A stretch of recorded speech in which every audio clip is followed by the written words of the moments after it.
Welcome back to the channel. I'm Richard, your virtual classroom coach, and this is the place to get the best tips, tricks and advice so you can rock your virtual classrooms and webinars. And it's also the place where your expertise and experiences are also welcome. So please share your best practices in the comments below or in our community section further along. Now in this video we're going to take a close look at silence in the virtual classrooms.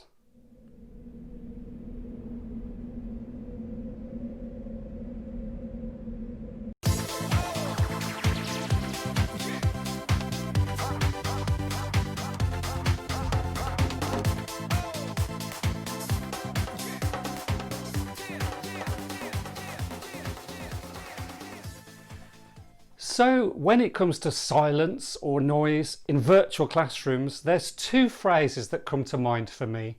One, silence is deafening, and two, silence is golden. So let's look at the highs and lows of silence and noise, how to avoid them when necessary, and even how to make best use of them. Now, if you like the tips and tricks you hear, please press the like button below, as it really helps to support the channel. Also, your further support of pressing that big red subscribe button means you'll be the first to know of when new content arrives.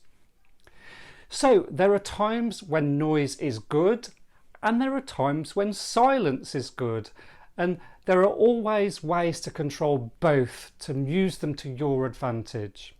Let's take a closer look. First, arrivals. So when you first start admitting your participants into the main room, this is a golden opportunity to set the tone, no pun intended, of sound. And you'll either have had a sneak peek of the learners' names when they were in the waiting room, or you'll see their names as they enter. But make a big thing of this. Say, hello Bob, welcome back Sarah, great to have you James, settle yourselves in. How's the day so far? All of that. Or you can do this.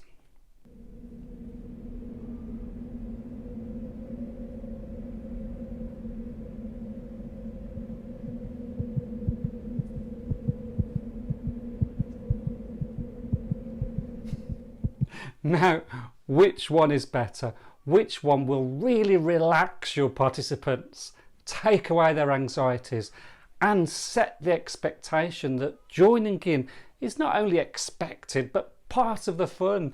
And it's just the same in a bricks and mortar training space if you think about it. If you don't welcome your delegates in with enthusiasm and warmth and open arms, you're really not setting them or yourself up for success. So no matter how tired you may be, how fed up you are, or whatever, break that silence at entry.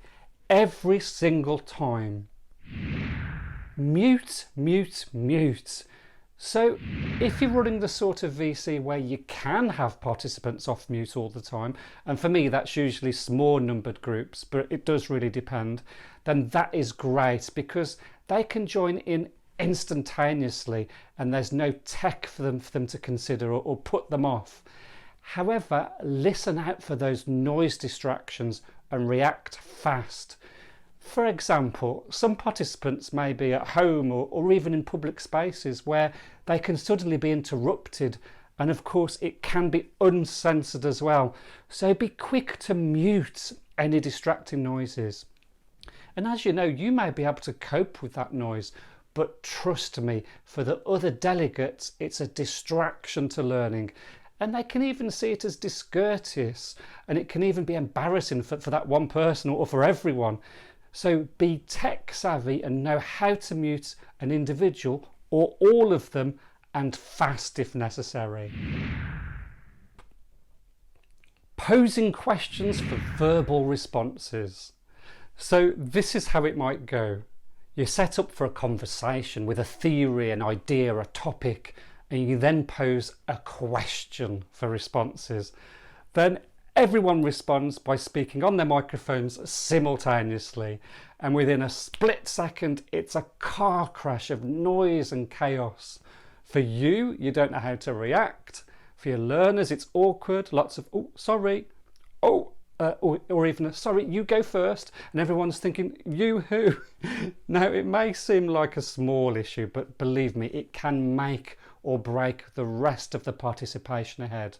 So a great way to avoid this is to call out individuals for their responses, or even ask for a virtual hands up so you can then keep order. With very small groups, you can ask for responses alphabetically. So Amelia, you go first, then we'll go to Chloe, then we'll go to Darren. Now, A for Amelia isn't always the happiest because she tends to have to go first. So alternate up and down the alphabet to keep it fair. Next, silence in chat or annotate. Now, a similar issue can ensue when asking for written responses. And again, you may set it up with a theory or an idea or discussion, and you'll then request a typed or animated response. And while this is happening, you seem to be sat there in a mysterious silence, wondering when or even if a response will come. It's really awkward. And those seconds seem like lots of minutes as you wait and wait. And then, hurrah, an annotation or chat box opens up and you grab it like it's the last bottle of wine on the supermarket shelf. But remember, annotate requires accessing tools on screen and then deciding what to write. Chatbox requires thought as participants pen their words that will then become public. So it's inevitable there will be a delay. So my way around this is to actually work backwards. And let me show you how it works with a customer service example. So the setup is, I might mention how important great customer service is and how it can affect customer experience, determine what people say about us and even whether they return and become loyal customers. So that's the setup. I may then talk about my own positive and or negative experience that I personally had to bring the theory or idea to life. So that time a waiter was rude to me and I've never been back since, and I tweeted about it as soon as I got home and it reached 11 million people. And then it's time to pose the question to my participants. So now, what's any positive or negative experiences you've had and how did it make you feel? And so I wait as they start to annotate or text, and the tumbleweed tension begins as I wait and wait and wait. So instead I'm going to do it all backwards. I'll start with, please now annotate or type a moment you had good or bad experience and how it made you feel. Then whilst they're preparing and thinking and typing, I'll then give them my own personal examples which may help trigger their memories, and then I'll do that big setup piece that I normally do first, last. All the silence is covered, anxiety is reduced for everyone, and the conversations continue. No pressure all round, and everyone can respond easier in their own time. Everyone's happier. Silence during tasks. Again, you may give your learners a quick live task to do in the moment on screen, such as check out some facts on the internet or plan the next steps back in role or list the top 5 learnings they've had from the session. And this is a time to really use your expertise and decide what's best. So, for example, for me, a light-hearted task can be made more joyful and interesting by playing some background music, and you can even use tunes as a timer. For example, in the duration of this song, I'd like you to do something, and it creates fun, clarity, even a bit of competition as well. However, if there's something more serious or requiring a degree of reflection and concentration, silence may be completely acceptable. Break time. Another time I use silence is during break time, and I always recommend for virtual classrooms of 2 hours or more, have a break. For me, I let the learners know I'm turning off my camera and my microphone and that they are welcome to do the same. And it really encourages them to switch off from learning, and it also lets them know they can relax as the facilitator is not about. In other words, it's a proper break. By the way, when break time is over, I'll spend the first minute or so regrouping everybody by asking them maybe what they had to drink or eat in the break. sitting it out.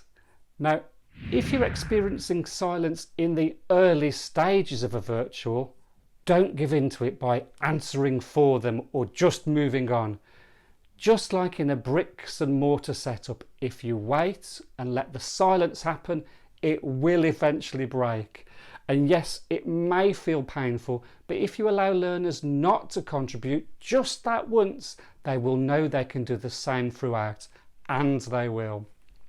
And remember, there's never anything wrong with calling out certain participants for answers and letting them know you'll take them off mute. And yes, we all have to consider the feelings of our learners and ensure they feel safe. But you know, we're not throwing them to a cage of lions. We're just asking for a few words. Finally, I read a hilarious social media post recently, and it went something like this. Why is it we feel the need to wave at the end of a virtual meeting when we wouldn't wave at the end of a face-to-face meeting? And I thought, yeah, you know, it's a good point, it's true, but do you know what? Let's let our learners leave on a high. This isn't no ordinary boring meeting, this is a virtual classroom, so make some noise and wave those hands at them. So there you go, those are my top tips for dealing with both silence and noise. Now I really hope you found them useful, but don't forget to share your own knowledge, expertise and experiences in the comments below. Now, if you've liked this video, please do press the subscribe button and the like and bell buttons. It does mean a lot. And also that way we can keep in touch and you'll be the first to know when a new video lands. Also, why not browse my other videos right now? But until then, as always, thank you so much for watching, and in the spirit of virtual classrooms, bye, see you again, thank you, bye.